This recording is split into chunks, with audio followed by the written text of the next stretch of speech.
The advice and opinions expressed by the host of Autism Live and her guests are meant solely as suggestion and should not be in any way construed as child-specific advice. The Center for Autism and Related Disorders advises working with a board-certified behavior analyst who has experience with autism before starting any intensive behavioral intervention. Any choices you make in determining your child's treatment are completely at your own discretion.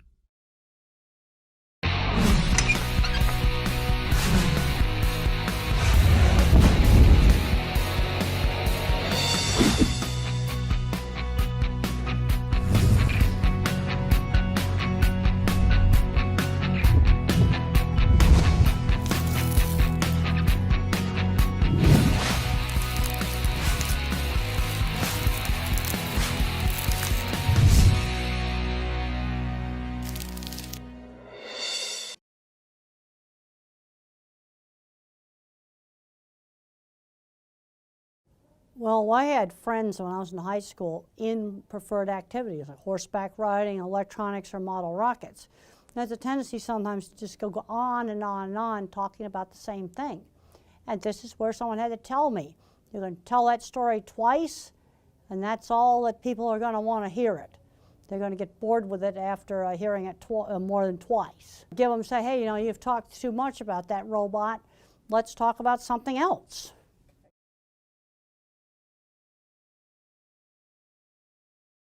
Well, let's give some examples of things that are not perfect. Okay, if a photographer's working for the National Geographic, that would be at the pinnacle of photography career. But if you go through the National Geographic, you're probably going to find some technical errors like flare in some of the pictures. But overall, it's such a great picture, even though it had flare, you still use the picture. Also, if he's a science kid, bring up the concept of absolute zero, where all atomic motion is stopped. You can never get there, you can only approach it. You know, get the concept across of work up to a certain standard. It doesn't have to be perfect, it's got to be up to a certain standard.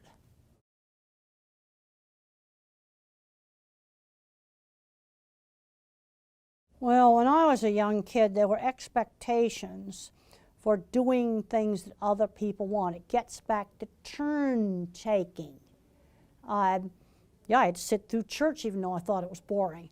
That's something the other members of the family wanted to do. And there were expectations for me not to be disruptive. And most of the time I behaved. You know, and that's just one step beyond turn-taking in board games. You've got to learn to get your turn. Sometimes you get to pick out the movie, and other times brother or sister may pick out the movie we go to. Well, one of my really important teachers was Mr. Carluck, my science teacher. And he had interesting projects for me to do. And I worked on all kinds of stuff with optical illusions. And that actually helped me in some of my cattle work because it made me pay attention to what the animals were seeing. And then doing interesting science projects got me motivated to study because now I had a reason for studying. Studying was a way to get to a goal of becoming a scientist. This is where a good teacher really turns a student around.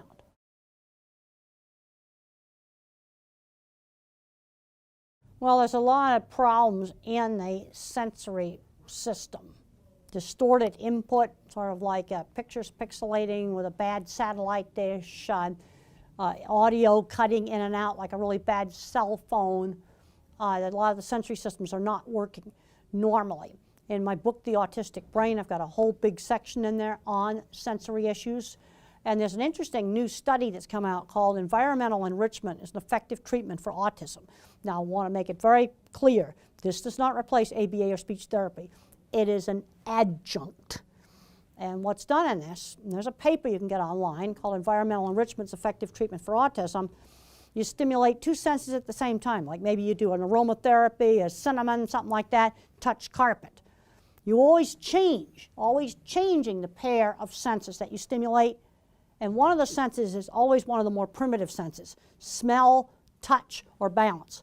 So there's a lot of emphasis on 8 different aromatherapies, and the people were, children were evaluated baseline. Controls got ABA and speech therapy. Experimentals got this additional sensory therapy. And then after quite a few months, they evaluated them again, and the experimental group that had the treatment had significantly better behavior. This is a refereed scientific journal article. and it uses simple household things, very simple to do. Environmental enrichment is an effective treatment for autism. You can download it online. I'll tell you some things not to do. Don't say he went to sleep, because then the child might be afraid that he went to sleep. When I was very young, we were out for a walk and came across a very flat squirrel in the middle of the road that had been run over. And it was very clear that the squirrel could not be put back together again. And that made me learn not to run out in the street, because I wouldn't want to be like that squirrel. And there's no way the veterinarian could do surgery and put him back together again. I mean, basically, death of a person, they are gone. They are gone.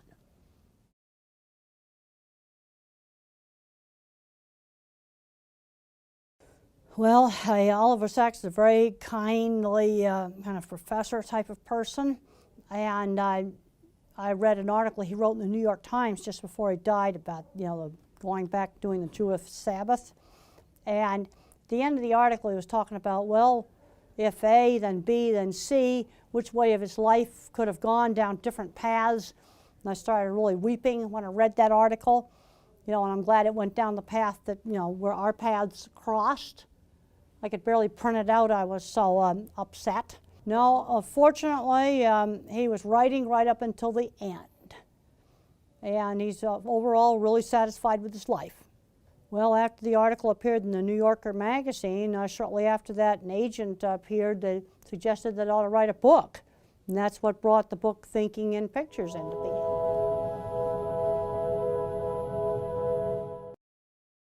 I'm Candace Cameron Bure. Tom Bergeron. You're watching Autism Live. And you're watching Autism Live. And you're watching Autism Live. You're watching Autism Live.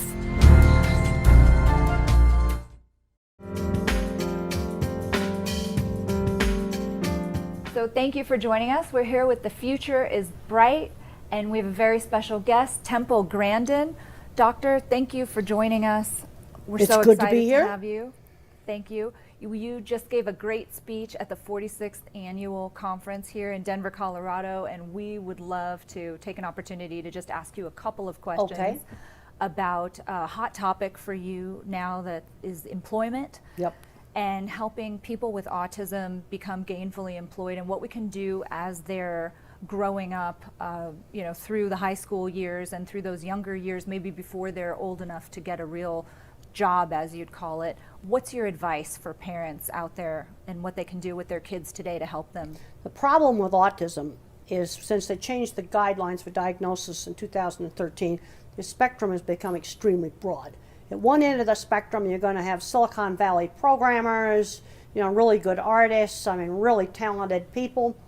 And at the other end of the spectrum, you're going to have someone that's going to remain nonverbal with some very severe handicaps, and it's all got the same word. You see, if you diagnose a kid with dyslexia, you still have a fully verbal kid with normal intelligence, can't read. ADHD, you've got the hyperactivity attention problems. It's a much narrower spectrum if someone is ADHD or they're dyslexic. Autism now, you've got this huge quagmire of a spectrum. And the only time I can give a specific recommendation across the whole spectrum is if the kid's 2.5 or 3 with no speech, you must start early intervention, 20 hours a week of one-on-one teaching. There's various ABA and other methods that work, but you got to start, and you got to start now. I can give you a canned answer. Once a child gets older, they're kind of merging into 3 different groups. What are the groups? Well, you're going to have a kid that's going to remain nonverbal with very severe handicaps. And some of the ones that look very low functioning actually have a locked-in syndrome with normal intelligence inside. Okay. Then you have a moderate group where you've got some speech, but it isn't really normal speech. Reading might be, 4th grade level, sort of like that. And then you've got the high-end group where they often are really smart in one thing, like math or art or maybe verbal, and then they have a deficit in another thing. And the education system puts too much emphasis on the deficits, not enough emphasis in building up the area of strength. Mm-hmm. If you've got a 3rd grader that's good in math, let's give them harder math and let's introduce them to programming. Okay. Because that's something that could turn into a job. The programs that are hot right now are C++ and JavaScript, Ruby and Python.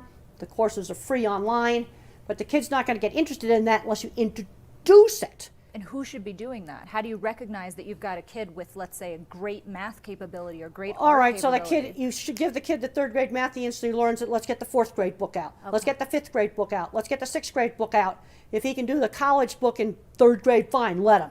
Okay. He's probably going to need special ed and So reading. very early. Oh, yeah. Don't make him do baby math. He's going to get bored, and I guarantee you he'll be a gigantic behavior problem when he's bored. It sounds like you think there might be a little bit of a coddling issue where parents are concerned. Oh, I think there's a big coddling issue on just learning things like greeting. I'm really appalled at meetings where, come to a meeting, here is a 12-year-old, completely and fully verbal, that does not know how to shake hands. He doesn't know how to greet.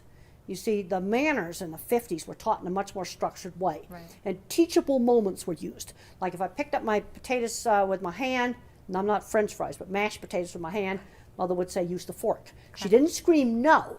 She'd say, use the fork. That's a teachable moment. Healthy alternative. And I was at a very fancy dinner one time at a college, and there was a 12-year-old kid there, fully verbal, and he started to eat the food with his hands. And I just said, this is a fancy dinner. You're not eating like that in front of me. You use the utensils. And he did. So it's I just just calling him gave the out. instruction. But you give the instruction. I didn't yell at him. You give the instruction. But there's a tendency to overprotect. I'm seeing too many fully verbal kids that don't know how to shop. Sure. They're not doing any chores in the home. Just basic things. Greeting people. When I was 8 years old, Mother had me party hostess at her parties.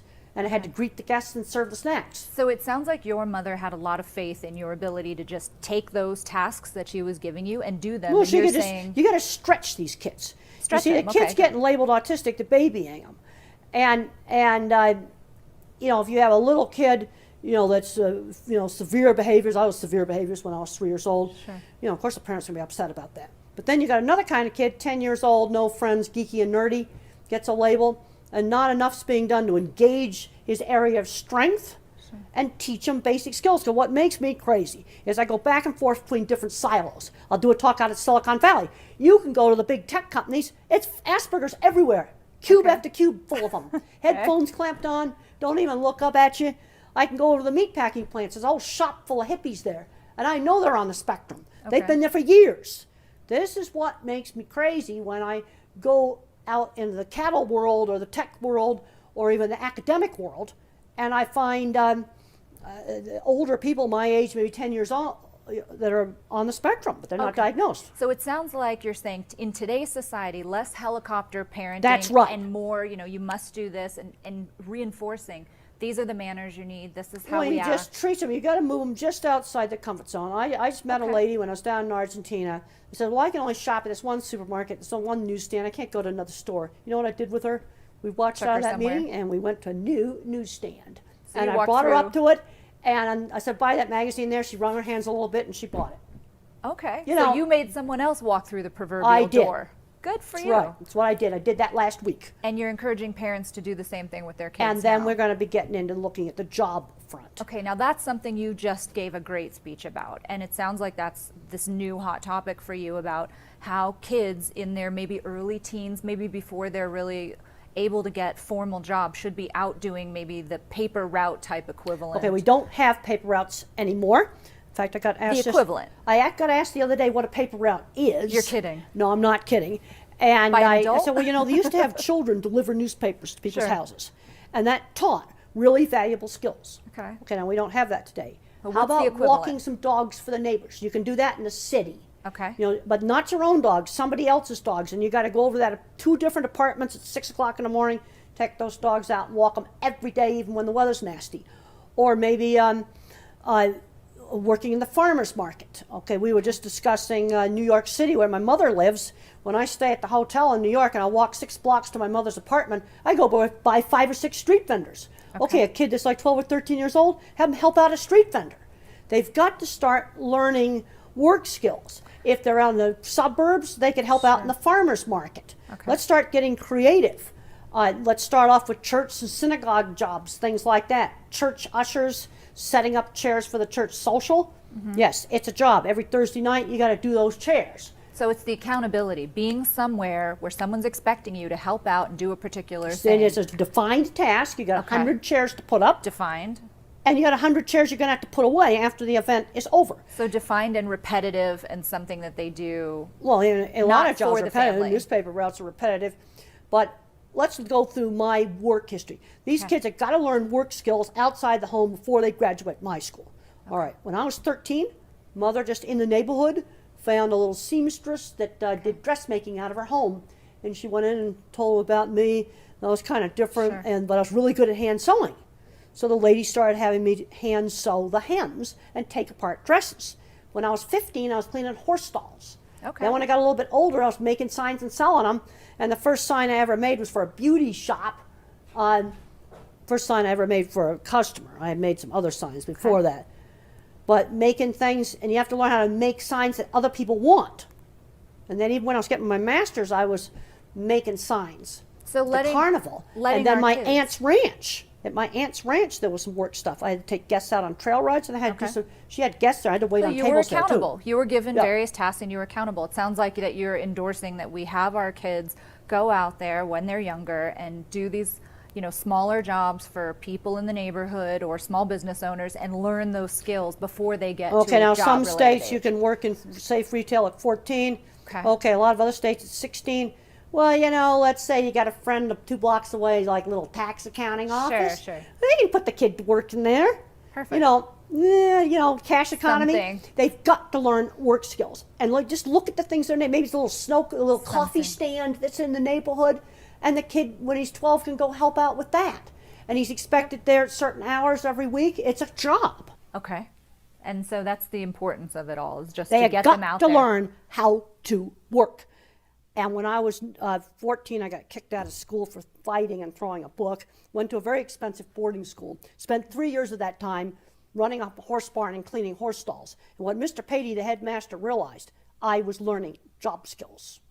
That was super important. And then when I finally got interested in science and studying, I kind of did a year of high school in a year. Okay. But I had been working in the horse barn. I had learned that the responsibility. Every afternoon, you got to clean every stall, put them in and out, feed them. So it's responsibility. Have our That's parents right. allow their kids to get out there and just not be afraid to do it before they got get. to get out. Okay. And the Project Search research has shown very clearly that working in a real job a whole year before they graduate from high school is very, very important for keeping employment after they graduate. Okay, so along those same lines, now you've got a group of kids in today's society who have gotten out there and, let's say, worked at these little carts or local small businesses informally while they're younger, and they get older and they're able to get into the workforce. They need to get there. You got to get to your job. So you have to be able to drive if you can, if you're capable of driving. Talk to us about your stance on driving. Well, driving was essential for me. I would have never been able to go into the cattle industry without driving. There's a scene in the movie where I get kicked out of Scottsdale Feed Yard. I was driving. It was If I beautiful. hadn't have been driving, I wouldn't have gone to Scottsdale Feed Yard to get kicked out of it. And so how did I learn to drive? How? On my aunt's ranch. We were 3 miles to go up to the mailbox and 3 miles back. And she started having me drive up to the mailbox on a dirt road. Well, over the whole summer, that was 6 miles a day, 6 days a week, I put 200 miles on that truck driving just on this dirt road. Just to pick up the mail. Just to pick up the mail. That's what we had to do. That's the way it was on the ranch. The mailbox was 3 miles away. Okay. So that was 200 miles of driving. That's a tank of gas. And I hadn't been near any serious traffic at that point. Okay. I think what you need to be doing is burning up a tank of gas in a totally safe place. Country dirt roads, giant, big, deserted parking lots, or open, dry, flat fields. Because there are some multitasking issues, and what the kid needs to do is he's got to learn how to operate that car before we go near any traffic. And the problem with driver's ed is they put them into traffic too fast. So I want to burn up this tank of gas in a totally safe place, then you do the driver's ed. Okay. So they fully learn how to steer, brake, stop. You can practice parking, practice all kinds of stuff, because this deals with the problems with executive function and multitasking. See, when you learn a motor skill like driving, you first of all have to think about how to steer, how to brake, and how to use the gas. Now, as you practice it, you no longer have to think about it. It just goes in your motor cortex. Sure. Well, before we go near any traffic, I want operation of the car migrated into the secondary. motor cortex of the brain. So once that's second nature, and a kid goes out there and is learning how to drive on, let's say, this deserted road Yeah, or this that's open right. parking lot, and they've got steering down, and you want to maybe throw some things into the mix before they ever go into driver's ed, like it's raining, there's windshield wipers, and you need to look at your turn signal, and oh, by the way, you're about to park, those types of Well, things. then you start teaching them how to use the turn signals. Teach them everything. You just teach them everything, and then even after I got a car, I went to Franklin Pierce College, but that was out in the country. There was some traffic, but it was really mild traffic. So I was another year on easy roads before I did any really serious traffic. Also, like downtown Denver, I just absolutely hate coming here. I actually avoid the rush hour, but you see the airport route, I know exactly where the lanes are, where I have to get over. It's a more comfortable route. The airport's totally comfortable. Okay. You know, so like going to the airport's easy. See, all my agricultural jobs were out in the country, so. Sure. But even on Denver traffic, okay, I would learn a certain route. There's some really bad exits where you can get forced off. Well, then I got to learn where I got to get over when I'd learn the route. But it's just going to take longer.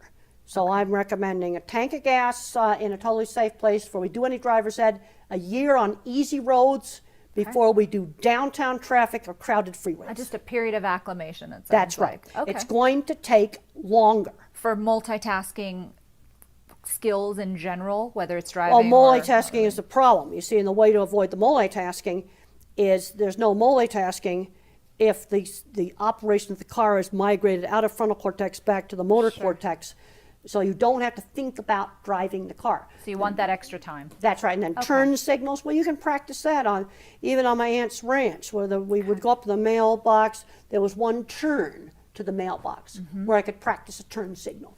Okay. Okay, so that's driving. That's right. Now they can get to the job.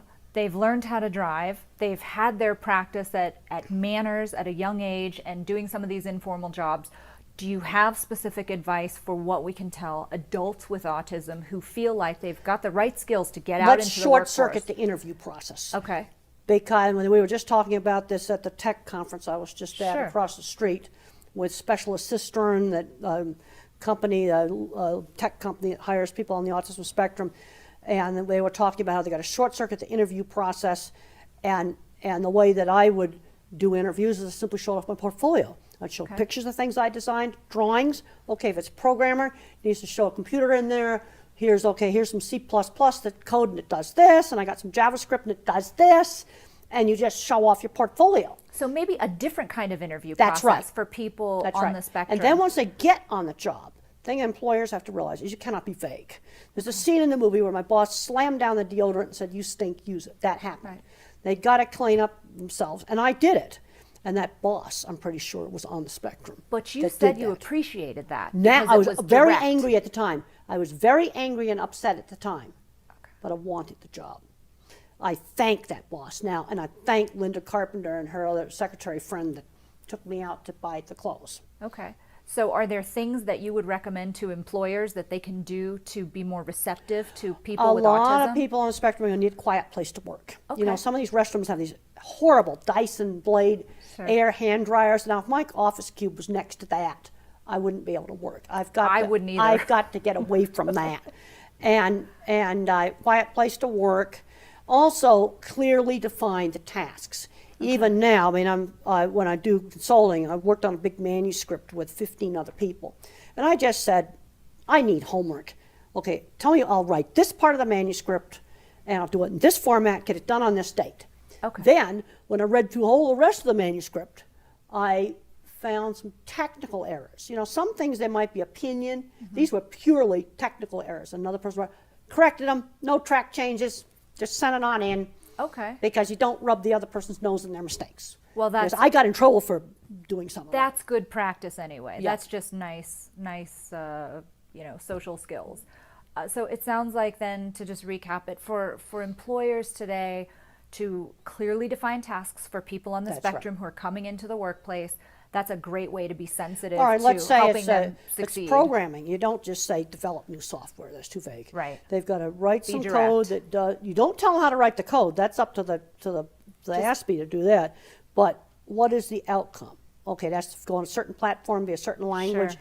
and it's got to achieve a certain outcome. Great. And there's some deadlines. Great. And deadlines, okay. Well, when I worked for the magazine, the deadline was so many column inches by the 15th of each month.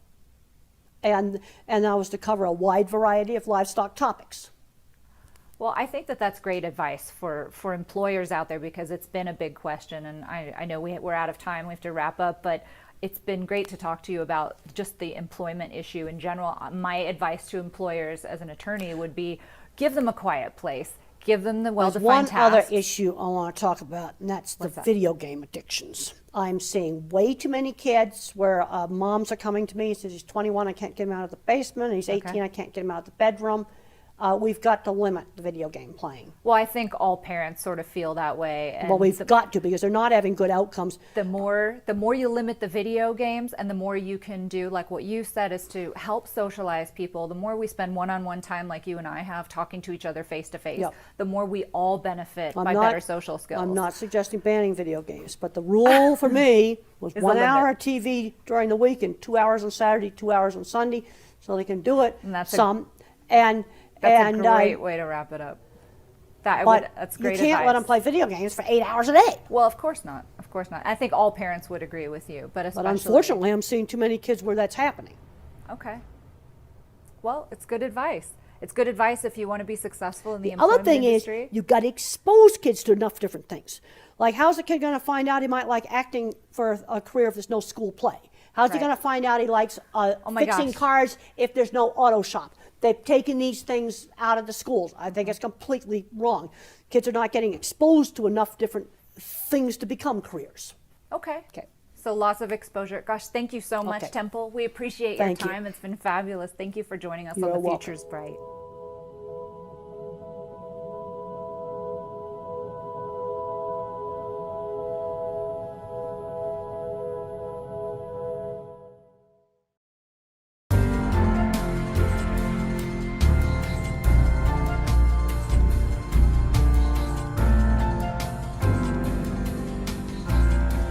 We have so many parents who've asked questions, and they love your answers. I want to start with a question that we got on Facebook, that somebody wants to know your views on inclusion. Well, I think a lot depends upon the particular situation. And for young children, elementary school children, I want to try to do inclusion as much as what's practically possible, because little kids need to get the socialization. Now, I was one of these teenagers that in a big high school, I was teased to death. It was just absolutely terrible. It just absolutely did not work. And I was one of the teenagers that had to be taken out of a big high school. And where inclusion totally worked for me in elementary school. I was in a little country school, small, very small classes. It was very much, it was a private school, but it was very much like a small rural elementary school that I've seen in rural communities. Older, experienced teachers, and that worked really well. But I was one of the ones that had to be taken out, and I went to special boarding school, and I've had some parents take their kid out and homeschool them. And all I want to say, if they homeschool their kid in high school, they cannot let them become a recluse in their room. When I went away to the special boarding school, I had a tendency to want to do that, and they wouldn't allow that. They let me do lots of different things that I wanted to do, and when I wanted to clean the horse barn, they got me insulated boots so my feet wouldn't freeze off, but I had to be at meals on time. Even though I didn't do much studying, I had to attend classes. One thing they absolutely would not allow was for me to become a recluse in my room. And I had to be out doing things.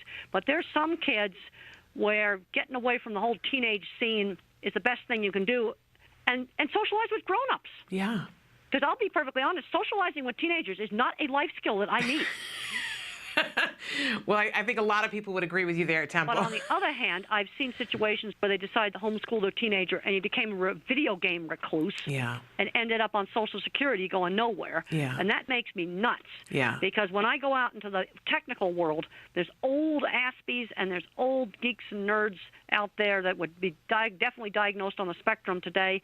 Old gray hairs my age, and they've got jobs. Yeah. Jobs they like, and they've kept those jobs. Well, we've got another parent who wants to know what you think about the recent statistics that somebody was quoted as saying that in 2012 that the numbers for autism at the rate that we're growing could be as high as 1 in 9. and what your thoughts are on those numbers. Well, some of it's just increased diagnosis. I mean, the geeks and the nerds and the Asperger's, they've always been around. Now, they're going to be changing the diagnostic criteria in May to take the mild, kind of socially awkward person and call them social communication disorder rather than autism, which is really rubbish because the social communication problems are the core deficit in autism as far as I'm concerned. So some of this is just increased diagnosis. And I think there is some severe autism and severe problems that have increased. And there's also a good number of mental retardation that has now being called autism. And mental retardation diagnoses have actually gone down. You see people seek the autism diagnosis to get services. And I think one of the reasons why in the DSM-V they're changing that, they're taking out Asperger's, is they're trying to cut down on the amount of people labeled autism. I think the committee actually did that on purpose for that reason. And the problem is diagnosis is not precise. And in my new book, The Autistic Brain, Richard Panik and I are going to be going through the whole entire history of the diagnosis. It makes you kind of sick because it kept changing. It's doctors sitting around a conference room table, making decisions on this. Absolutely. Have you had a chance to look at the DSM-V, Temple? Do you... I looked at it when they had it posted on the webpage. Right. I was able to look at it. It's now off the webpage, but I did have a chance to look at it. And basically, Asperger's is going to be removed, and most of the kids that are the Asperger's are going to be called social communication disorder, and they say that that's not autism, which is rubbish. And they're also getting very murky about the speech delay. All of it's like more muddled and murky. And I'm just curious, because we all had that opportunity to look at it and to make suggestions. Do you feel like you would still be considered on the spectrum by the DSM? You would still qualify? I would. I would definitely still qualify because I had severe speech delay, and when I was a young child, I had all the full-blown symptoms of classic autism: rocking, spinning, tantrums, no eye contact, fixated interest, repetitive behavior. Because basically on the DSM-V, there's two things you got to have. You got to have the social communication problems, and then the other thing is the repetitive behaviors and fixated interests. And I definitely had that. I would definitely still be diagnosed. Okay. And which kind of leads into the next question. One of our viewers wants to know what problems that you still face being autistic. Well, I don't multitask well. That's still a problem I face. And fortunately, I have a job that doesn't require multitasking or remembering long strings of verbal information. Antidepressants have controlled anxiety for me. I'm a visual thinker, and us visual thinkers tend to get a lot of anxiety problems. And a low dose of an antidepressant, some people a little Prozac, Zoloft, or Lexapro. I'm on an old-fashioned tricyclic. Just a little tiny dab stops that constant panic attacks and anxiety. And you have to use very low doses, because if you use too high a dose, you get agitation and insomnia. And if you're interested in that, I'd recommend that you read A Believer in Biochemistry. That's a chapter in my book, Thinking in Pictures, or read the second edition of The Way I See It book. Spectacular. Wonderful. And in particular, this same viewer was asking what really has helped you to become the person that you are today. Was it therapy? Was it social therapy? And what do you feel is the main reason that you've had so much progress in your life? Well, first of all, I had superb, excellent early intervention. And the kind of early intervention that was done with me when I was totally nonverbal. I did not talk completely fluently until age 4.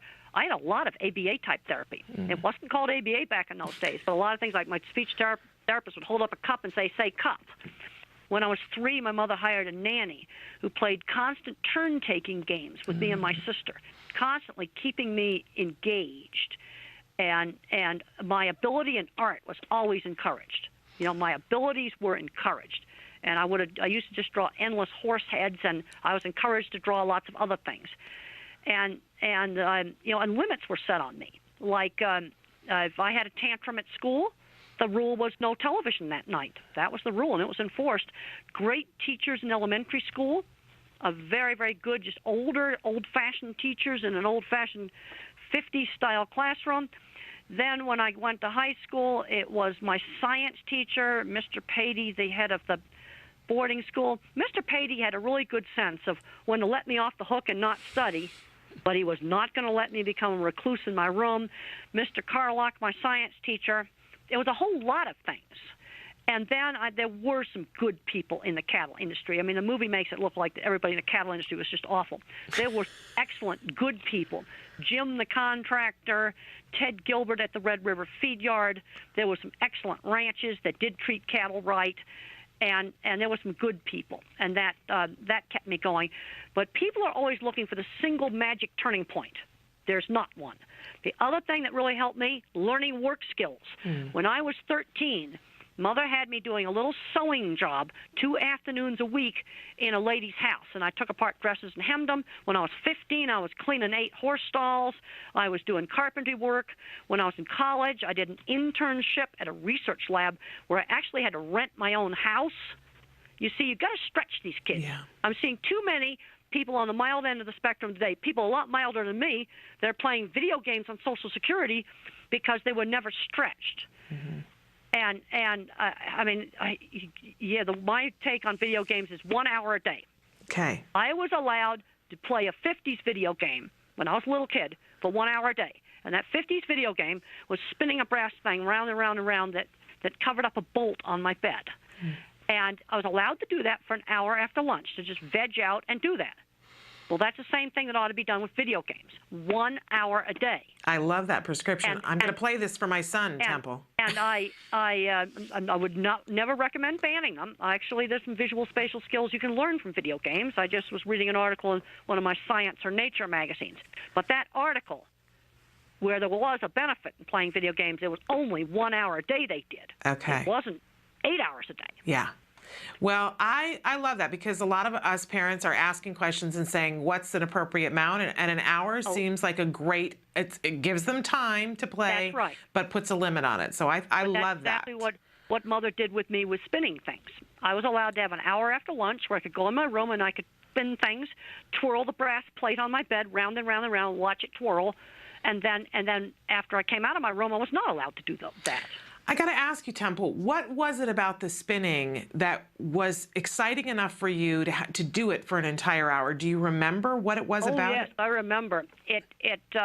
I could twirl it. It was sort of a hanging brass plate that was on a screw that covered up a bolt that held the bed frame together.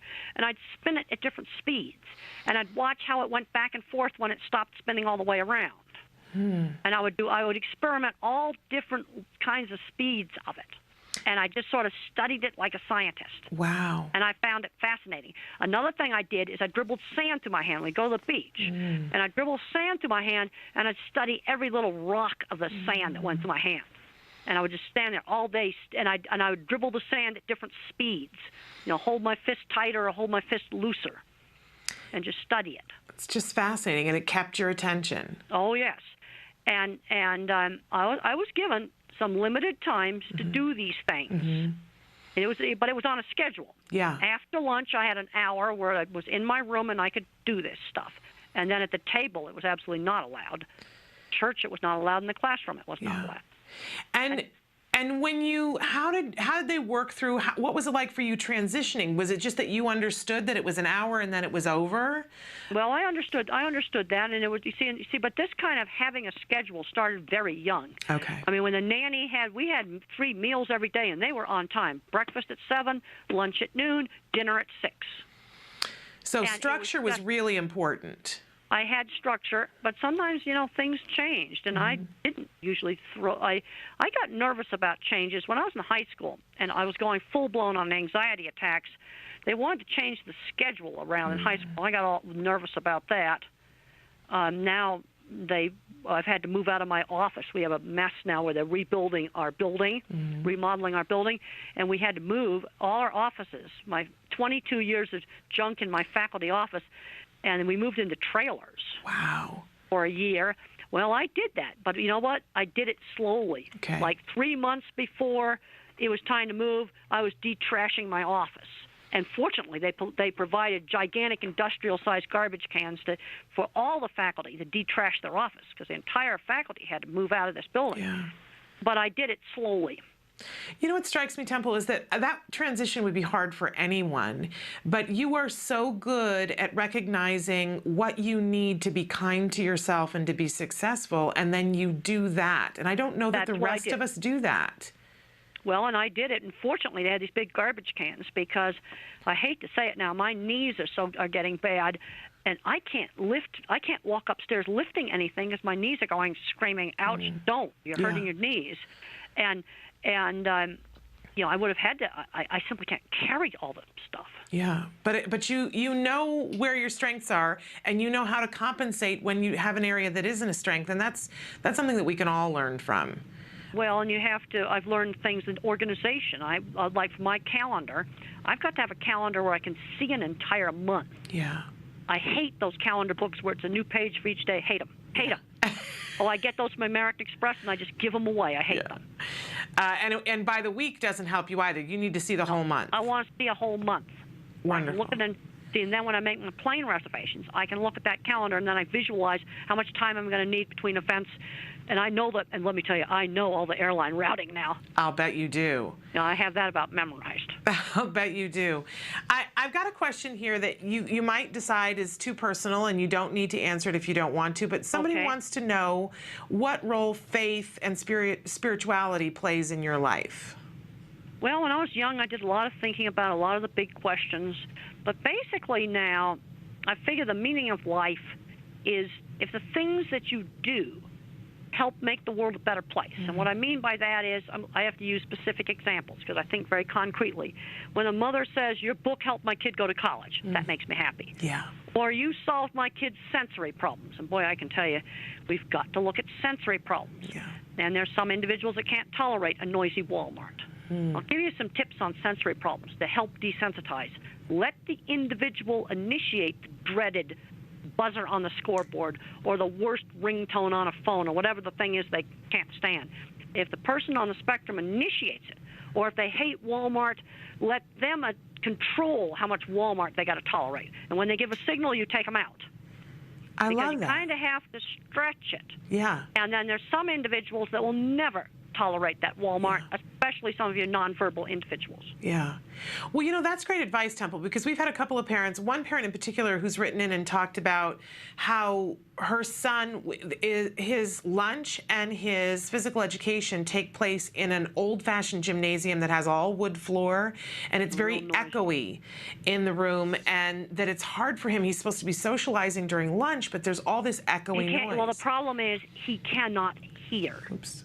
I cannot hear in that environment either. Yeah. When I'm in a meatpacking plant, I cannot hear.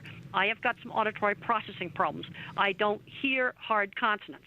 So when I'm in a meatpacking plant and we have to talk, I said, we got to go outside. I can't. I just tell him I can't hear. Yeah.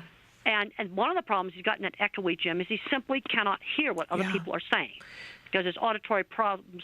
The other thing, if you wear earphones or earplugs in the noisy gym, you've got to have those earplugs off for at least half the time because otherwise your brain will get more and more and more sensitive. You know, so half the day when it's quiet, get that headphone off and get those earplugs out.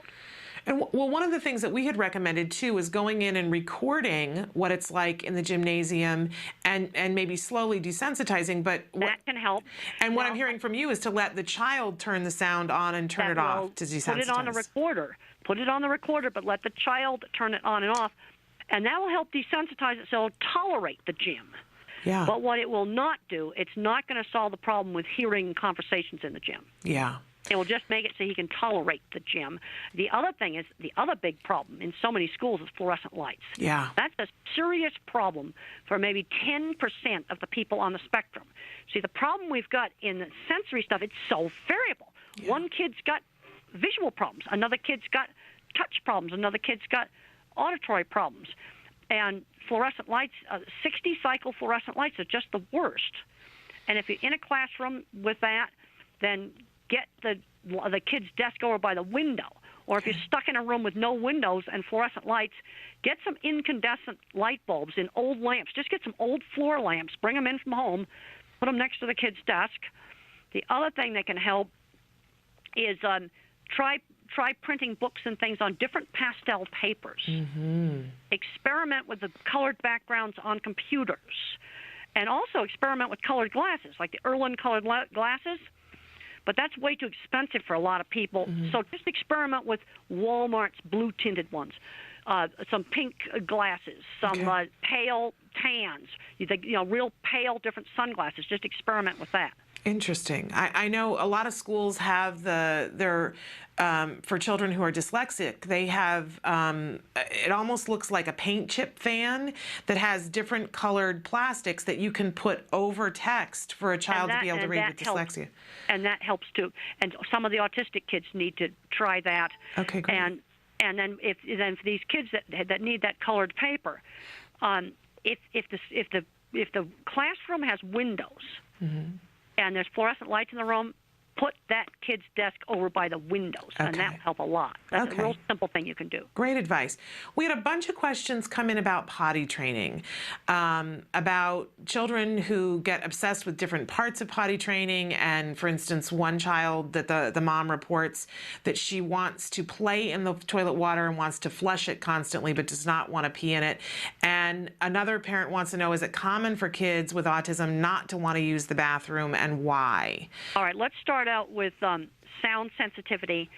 See, when it comes to running water and flushing the toilet, some kids love it, and there's other kids that are terrified of the noise. And oftentimes you'll have a child that will use the toilet at home, but he won't use this one at school. And the problem you've got at school is they have those industrial ones that are really, really super loud. Yeah. And I can tell you the worst toilets, vacuum toilets on planes. Oh, if I had been exposed to that as a child, I would have been terrified. I would have been sure I would have been sucked out of the airplane. Absolutely. And I use them, and I use them all the time, and I press the button and I grit my teeth. I tolerate them. Yeah. But they try to find flights for some of these kids that don't have a vacuum toilet. They have the old-fashioned blue juice one, because those vacuum toilets, they are scary. Oh, they are. So you see, that is a noise sensitivity problem. Okay, now the other problem you have, especially with a nonverbal child, is he doesn't know what you're supposed to do in the toilet. You see, their sensory system is so fragmented. And if you want to understand this, you need to get Tito Muckapetehe's book, How Can I Talk If My Lips Don't Move? And Tito's a nonverbal person with autism that types independently, and he describes a scrambled sensory world. It's sort of like looking at everything with Picasso vision. And he describes that when he had to learn how to put on a T-shirt, it had to be put on him very, very slowly so he could get what the whole task was of going through the head hole, going through the armholes. And one of the things you got to do with someone like that is demonstrate how to use the toilet slowly, and he's got to see the entire thing. Like, how does the stuff get in the toilet? He's got to see it. Okay. You can't leave anything to the imagination. Because he's got to watch the whole task. Okay. Otherwise, they won't understand what they are supposed to do. Well, it's great advice. You can't break it up into steps. It's what I call whole task training. Yeah. It's great advice, because I think we all are so concerned about privacy, but making sure that somebody models the whole task. It maybe isn't the prettiest thing. And they got to see how the waste comes out of the person and drops in the toilet. Okay, because great. that step is often left out. I have talked to parents where their child would do it in front of the toilet, then pick it up and put it in the toilet. Right. They did that because they didn't understand the task. And when you read Tito's book, How Can I Talk When the Lips Don't Move, how he describes learning how to put a T-shirt on. And he describes a fragmented visual world. I think you'll understand better on working with some of these kids. Interesting. Okay, we will definitely look into that book.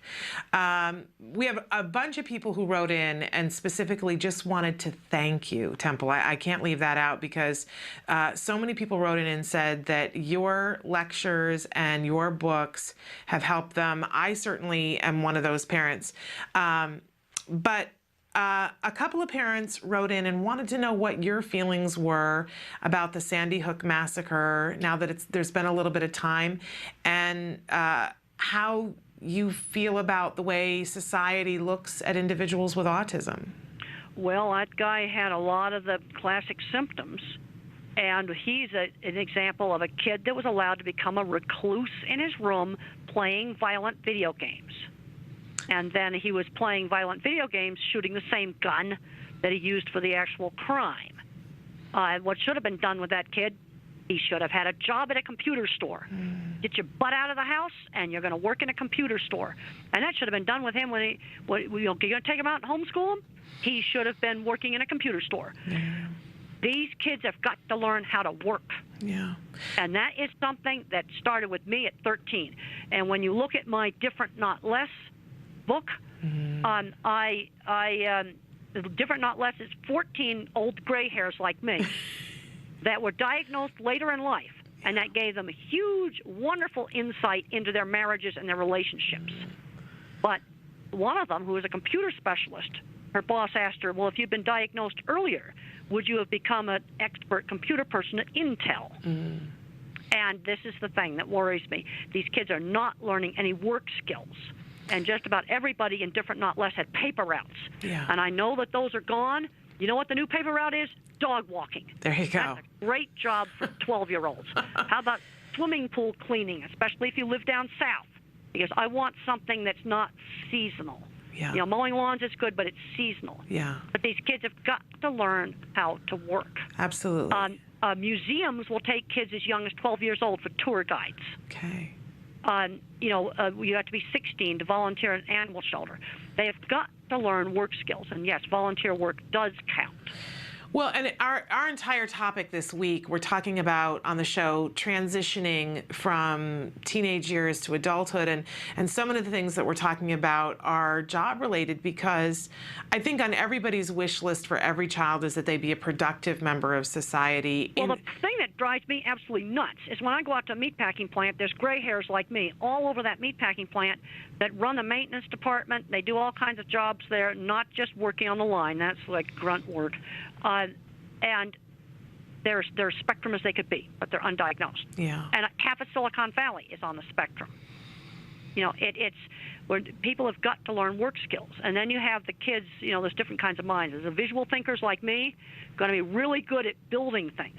There's a lot of these kids that ought to be going to the skilled trades. We have a huge, huge shortage of auto mechanics. And one of the worst things the schools ever did was taking out auto shop and metal shop and wood shop and art and all of those, cooking, all of those hands-on classes that can turn into great careers. Yeah. You know, and then sometimes we can do too many accommodations. Like here's one that's too much of an accommodation. There's a little elementary school kid that's too shy to get up and do his public speaking in class, so they let him do it on Skype. I'm going, no way. You're going to have to get up in front of the class. Yeah. And I'll tell you right now, when I gave my very first talk in graduate school, you know what I did? I panicked and I walked out. My very first talk. So then what I learned after that, got to have really good slides. And then if you freeze, you've got your slides. Oh, that's great, because we actually had a question from somebody wanting to know, what are your tricks to get over fear of public speech? So having slides that you can go to and take a moment. Well, let me just explain what we do with my students, because my graduate students have to, you know, do their little 10-minute presentations at the American Society for Animal Science, where they tell about their research. And the thing I work with my students on is having really good PowerPoint slides. You know, where you start out with the reason for doing the research, the methods, you know, the animals, the statistics, the procedure, the results, the discussion, the conclusions, and nice pictures on your slides, and then enough writing on your slides so if you panic, you read them. There you go. It's not the end of the world for your first talk. Yeah. And you've talked in so many different venues now, and we've shown your TED Talk more than once here on the show because it's brilliant. And I just wonder, were you extra nervous for that, or was it just fine? Did you feel at home? I would think that would be panicking. I was okay because I've done talks in enough big places. And I was okay with that. The only thing at the TED Talk I had problems with is they wanted me to wear this mic that was taped to my face. And I said to them, I've got to wear that for half an hour beforehand to get used to it. And I did that, and they had a lot of lights, which I don't really like, but I tolerated it because I wanted it to look good, and they wanted it to sound good. Yeah. And that's why they taped the mic to my cheek. Well, it did look good, and it sounded great, and you were brilliant, and we love that TED Talk. I have another viewer who, her question is, how can I learn to control involuntary movements? I have trouble with it, and it's very distracting. And what you have to try to do is to turn it into an involuntary movement that doesn't bother people. I know a guy that has Tourette's, and you'd never know it because he twitches his mouth and his eye. And it's something that, he does it every 30 seconds, but nobody notices. I never noticed it until he told me about it. If you can try to switch the involuntary movement into something that's less distracting. There's a lot of people that sit in meetings and they jiggle their leg in meetings. Have you ever done that? Oh, yes, absolutely. And there are people who click their pens. Well, that gets annoying. It does. And I do an awful lot of doodling. That's great. Where I just take a pen and I'm drawing circles and I'm drawing little triangles and stars and stuff on a piece of paper. You could do that. You could get a fidget ball. I think what you need to try to do is to try to turn that into something. Because what can be done with Tourette's is you can't get rid of the tics. What you do is you change them into something else that's a lot less annoying and distracting. Okay. And what this guy did is he took a bad verbal tic and he turned it into twitching his mouth and his eye every 30 seconds, and nobody notices it. There you go. Wonderful. Okay. Another viewer wants to know, what's your experience with fragmented vision, seeing only the details of things and not the whole picture? They report that, she says, I see so many details, but I can never just see the whole object that I'm looking at, and I'm wondering what this is and how to understand it. Well, I had a student that had that problem, and she was not autistic. She was dyslexic, and I remember one time we were sitting at a traffic light next to this art store, and I say, Artarama, that's a funny name for store. And she said, all I saw was the A. And Tito describes this, and How Can I Talk? My Lips Don't Move. Donna Williams, in her book, Autism, An Inside-Out Approach, describes this problem. Now, I don't have this. This is where autism's very, very, very variable. It's real, real variable, and I don't have this problem. It's this is something that, not everybody on the spectrum has. But that they can go to those resources and maybe learn some more about it and what to do about it. So Tito's book again. That's right. There's somebody who wrote in, and I'm unaware of this. Apparently, you are very good friends. Somebody's at my door. I'm going to have to let them in. Just a minute. Okay, we'll hold on. I'll let all the viewers know that who we're talking to right now is Temple Grandin. If you're just tuning in, she's joining us via phone, and she's answering parent questions that you guys have written in. And it's a very exciting opportunity for us to be able to talk with her, and we hope we'll have more opportunities to do this. So if you haven't written in a question for Temple Grandin, and you still want to do, because we keep a pool of them so that if we have the opportunity to talk to her again. Sorry, this is where I don't multitask very well. Oh, no, I thought you did very well. Are you kidding me? Okay. And we were just filling our viewers in on what was happening. So, but do you have a few more minutes to talk, Temple? Yes, I do. Okay, great. So somebody wrote in and said that you have, that you're good friends with somebody who's blind. Yes. And that their best friend is blind. And their question is, do you narrate and describe scenes with ease to the friend that's blind? And does that build trust between you? Because the person reports that they're very inspired by the fact that you also have a friend that's blind. Well, she was my roommate, and we would used to go to movies, and we'd sit in the back row, and I would whisper to her what the visual parts of the movie. How beautiful. And then she had a radio that would pick up TV signals, and we used to watch Star Trek on her radio. Oh, wonderful. And Star Trek was pretty good on the radio because I knew what the visuals looked like. And was it easy for you to describe those things to her? Yes, that was very, very easy because I'm a total visual thinker. There you go. So it was very, very easy for me to describe the visuals to her. What a gift to each other. You must have been. She was the best roommate I ever had. And Temple, is it easy for you to have friends? Is it something that you struggle with, or is it something that you're really adept at now? Well, most of my friends are through shared interests. And one thing I really recommend to all the parents out there, get autistic kids or kids that have got whatever diagnosis they got, whatever labels on them, get them involved with things with shared interests. School play, band, school newspaper, art club, computer club, robotics, Future Farmers of America, 4-H. Boy Scouts, Girl Scouts, get involved in activities where they have a shared interest.